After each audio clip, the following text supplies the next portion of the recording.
Well, of course, with the election campaign in full swing, October 1st coming, education being one of the biggest topics of discussion. Well, and it should be, because infrastructure and overcrowding are two huge issues.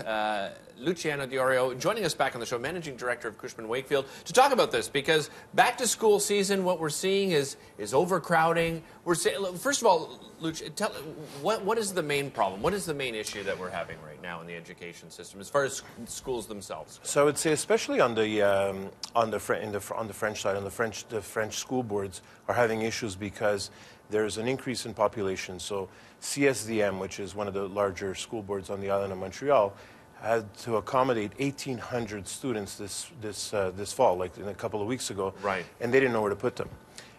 So increase in population, you have decrease in class sizes, so that obviously then you run out of room. Right. Immigration, you have residential developments over the last few years that have been springing up throughout the island. So this is what's causing, and of course some of their buildings had mold issues, and so they had to condemn some of their buildings. So now they're in a space crunch. Well, and we've seen extra funds coming. just newly announced another $42 million. But you got to think to yourself: is this enough? Because not only do we have crumbling infrastructure for some of these schools, and you mentioned some of the issues that they have. Now we have overcrowding. I mean, these are some major issues to try to overcome. Yeah. So over the next little while, I think you're going to see you're going to see trailers in schoolyards. So the CSDM has, I think they have like 91 trailers in 19 schools across the island in their territory.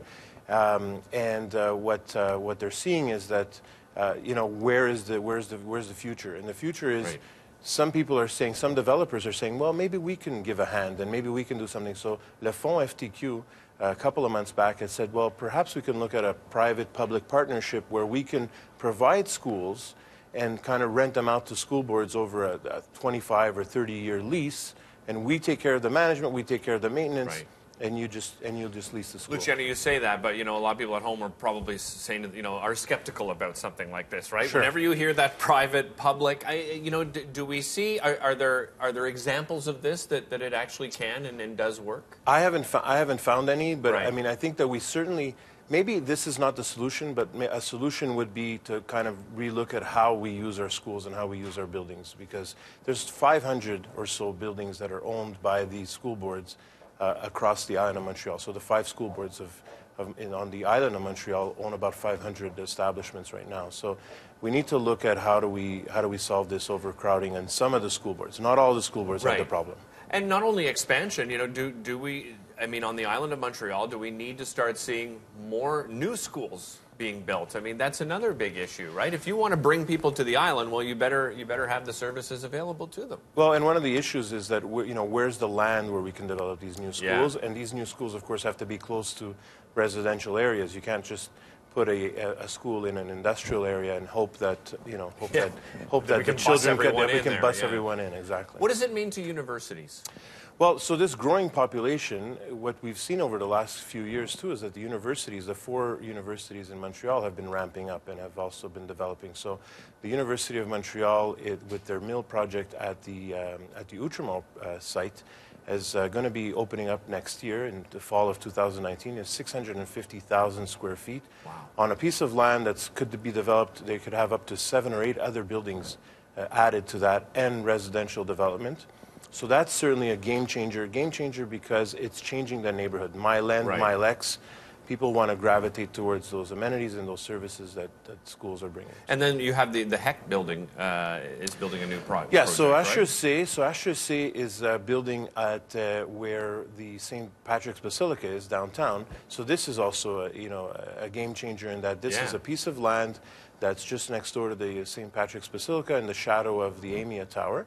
And this is going to be a brand new school that'll be basically an extension of the HEC campus, again part of the University of Montreal. Another big project is Concordia Science Hub at Loyola. right? So Concordia, we've seen over the last 15 years, has grown. They had a real estate holdings of about 2 million square feet. Now they're up to 5 million square feet. This project is going to be added to their portfolio of real estate on the Loyola campus. So yeah, and we're looking at some of the visuals. I mean, it looks very impressive. I know we talked about this before, but McGill's proposed changes to the Royal Vic site. Let's just do an overview of that for those people that may have missed it. Sure. So back in the spring, we talked about how McGill wanted to relook at the Royal Vic site and see what they can do with it.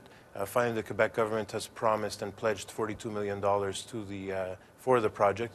So over the next few years, they're going to be planning the project, and in 2021, they're hoping to start taking construction on the site with eventual brand new school year of 2026 is where they would have students there for the Max Bell Public Policy School.